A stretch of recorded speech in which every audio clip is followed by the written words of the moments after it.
Bienvenue sur Exploratrice de rêve, lucide. Alors le quatrième exercice de cette semaine spéciale coronavirus, je t'invite cette semaine à devenir plus lucide sur qui tu es et sur ta vie par le biais de petits exercices. Parce que devenir plus lucide dans sa vie, c'est devenir plus lucide en rêve, tout simplement.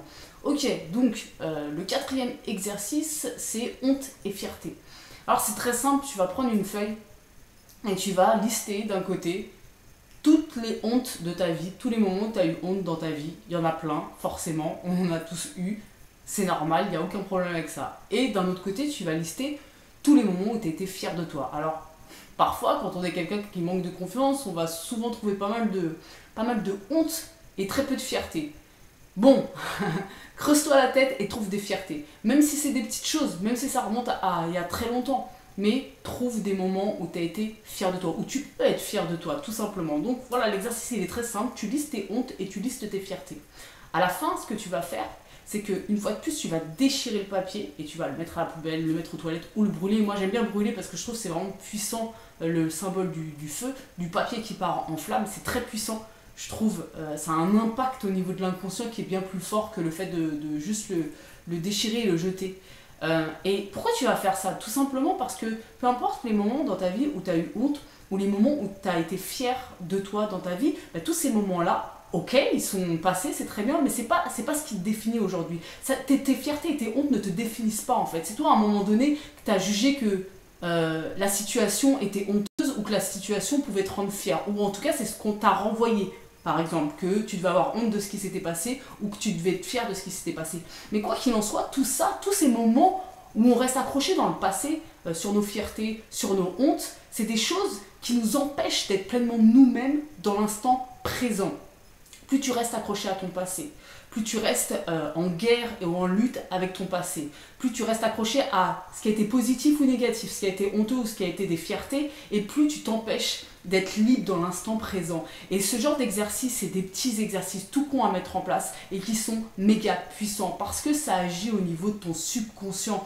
Et l'idéal, en vérité, c'est un peu comme l'autosuggestion, quand tu fais de l'autosuggestion pour te reprogrammer le soir pour rêver lucide, c'est même vraiment de le faire dans un espace donc où tu es seul, bien sûr, où tu es dans le silence. Tu peux même faire un petit rituel, allumer une petite bougie et vraiment porter une intention toute particulière sur le fait de marquer tes hontes et te dire « Ok, c'est vrai, j'ai eu honte, mais c'est ok comme ça en fait. En tant qu'être humain, bah, des fois on a honte, des fois on est fier, c'est ok comme ça. Et pareil pour tes fiertés, te féliciter pour ça, tu te félicites, bravo à toi, tu vois, c'est très cool.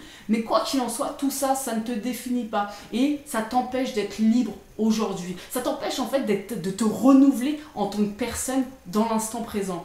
Et prendre conscience de tout ce qui nous raccroche à notre passé, c'est devenir plus lucide. Et c'est le yoga du rêve qui nous dit, je t'en ai déjà beaucoup parlé sur cette chaîne, alors je raisonne pas avec tout ce qui est dit dans le yoga du rêve, mais en tout cas le fond, le cœur du yoga du rêve, c'est de devenir plus lucide dans sa réalité ordinaire, dans sa vie, pour devenir plus lucide en rêve, pour être lucide en rêve. Et ça, franchement, c'est vraiment une vision pour moi qui résonne complètement. Et plus moi je m'attarde à améliorer ma vie, alors ça fait déjà de longues années que je me suis lancée voilà, dans l'amélioration de ma vie dans tous les domaines, que je cherche à aller vraiment à réaliser mes rêves dans toutes les sphères de ma vie, ok, mais c'est vrai que depuis que j'ai ouvert cette chaîne, je me suis davantage intéressée aux rêves lucides plus que de façon juste pratique, parce que je faisais des rêves lucides mais je m'y intéressais pas vraiment de façon théorique, je n'approfondissais pas comme je peux approfondir sur cette chaîne, et plus du coup je tente dans ma vie de devenir de plus en plus lucide, et plus ça a un putain d'impact positif sur mes rêves. Non seulement je fais plus de rêves lucides qu'avant, mais en plus de ça, ils ont vraiment un goût, une saveur qui est totalement différente. Aujourd'hui, et c'est assez récent, quand je fais des rêves lucides, je deviens lucide. Si je fais un test de réalité, ma main est similaire à maintenant en fait. Il y a comme quelque chose qui est beaucoup plus normal. Pour moi, quand je deviens lucide en rêve, il n'y a plus de « Waouh, putain, je suis lucide !» Non, c'est juste normal en fait. Je suis devenue lucide, c'est juste normal. Et ça, c'est vraiment un espèce de cheminement. Et c'est un cheminement qui est pas séparé de mon propre travail dans ma vie.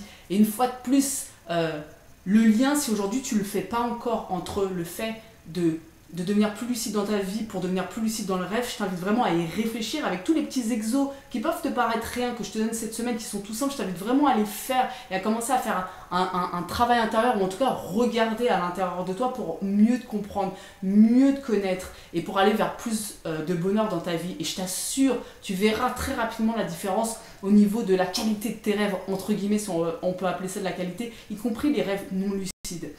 Donc voilà pour ce petit exercice, c'est tout simple, fais-le, tu listes les fiertés, tu listes les hontes, tu te dis bravo, tu te pardonnes pour les hontes, tu te dis bravo pour les fiertés, tu déchires le papier, tu le brûles, tu le jettes aux toilettes, et puis t'arrêtes de te définir par ces événements qui sont de toute façon passés, et permets-toi d'être nouveau, permets-toi de te renouveler, permets-toi d'être un être créatif dans l'instant présent en fait. Ok, voilà, bon, sur ce, on se retrouve demain pour une nouvelle vidéo. Ciao!